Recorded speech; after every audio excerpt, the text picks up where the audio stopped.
Hey everybody, we've been talking about new rules in several of our videos so far this year. Today we're going to do a threefer. A threefer? Yes, a threefer. First, we're going to talk about the difference between a funding agent and funding provider according to the RTP rules. Second, this is from a series, actually 2 series of classes that are available on the Payments Professor website. You see, we have free courses on the new rules and industry updates for 2020, which is great in case you missed one of our earlier sessions. And this particular session is also part of the Real-Time Payments Education for Real-Time Payments 101 course, also on our Payments Professor website. We have multiple courses coming available throughout the year on real-time payments and more in electronic payments. If you like this video, go check it out. But stay tuned as we discuss the difference between a funding agent and a funding provider.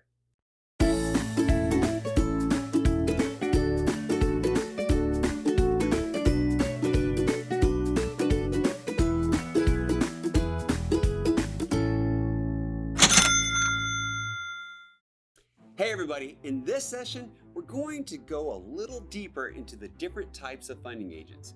We learned what a funding agent does in the last session.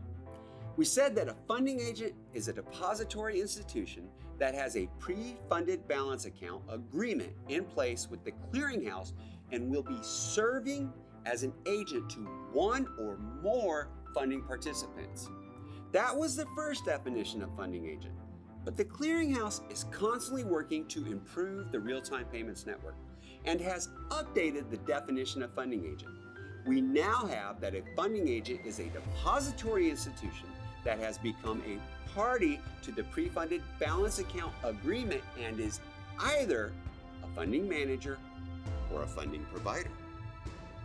So what's a funding manager or a funding provider?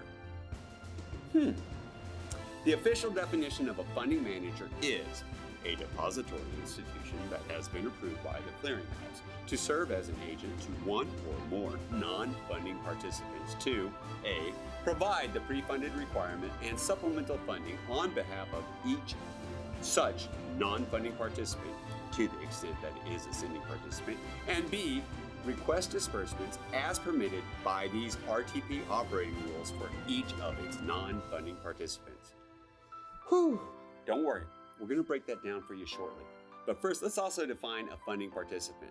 The official definition is a funding participant is a participant that has become a party to the RTP funding balance account agreement with the pre-funded balance account bank and that requests and receives disbursements from the pre-funded balance account as permitted by these RTP operating rules to its Federal Reserve account, and if the participant is a sending participant, pre-fund for itself in accordance with the RTP rules, participation rules, and these operating rules. We're not done with official definitions yet. We got one more to go. Let's look at funding provider. Ready? And 1, 2, 3, boom! A funding provider is a depository institution that has been approved by the clearinghouse to have a funding arrangement with a group of non-funding participants under which the depository institution provides funding for use by the non-funding participant consistent with these rules. Okay, so what does all that mean to you? A funding manager is going to be there to work as a funding agent, but more so to manage your ability to have access to an account without having to manage it yourself, hence the name funding manager.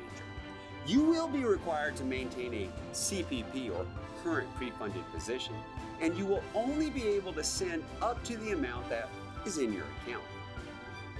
So a funding manager, they help you to have access to and manage your account or your balance at the clearinghouse. All they do is manage the pre-funding requirement for an FI. So if an amount of, let's say, X is placed for a payment, then the funding agent / manager manages that account for them. Or an amount of X is received, then they manage and see that activity on behalf of the financial institution. Whereas when we go and look at a funding provider, what will they do? Well, they'll do as the name says, provide funding.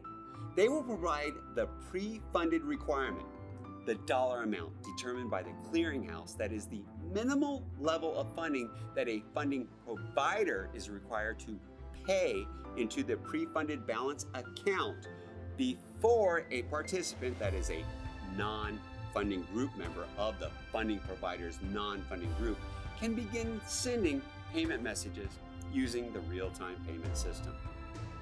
Can we make that a little easier? Yeah, actually we can. Just hold on.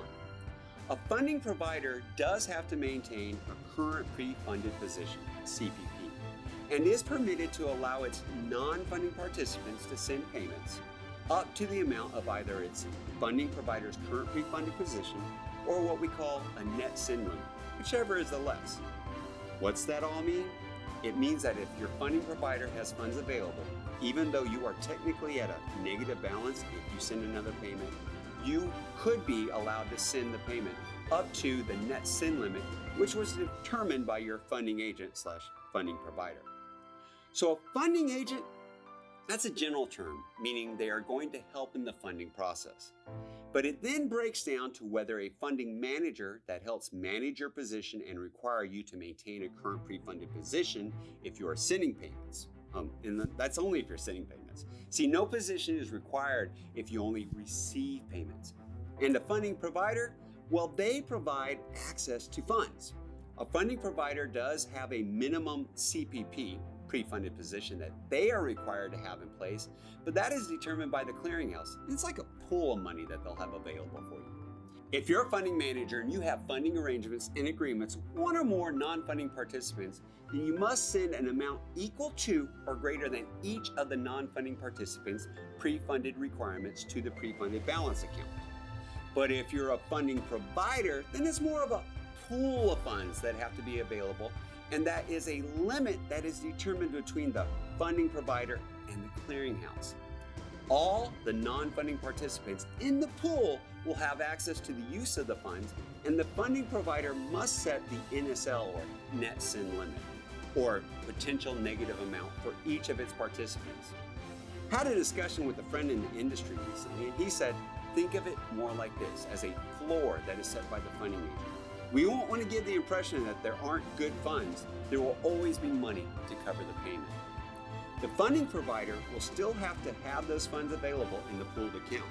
It's also important to note that ultimately, by the RTP rules, if it is your routing number, you are still ultimately responsible for any activity under your number.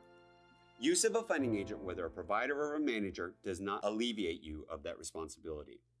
Now, you should have a better understanding of what a funding agent is and in more detail of what a funding provider and funding are now. Thank you for watching. I hope you got something out of this and you have a better understanding now of the difference between a funding manager and a funding provider when it comes to funding agents. As always, if you got any questions, you can always email me, kevin@paymentsprofessor.com. If you missed a video or want to see more videos, you can always go to our YouTube website. There's a bunch of them out there. If you're looking for our courses though, our full courses are available on paymentsprofessor.com. We're here to be able to serve professionals like you by providing fun and entertaining education. Thank you and have a fantastic Friday.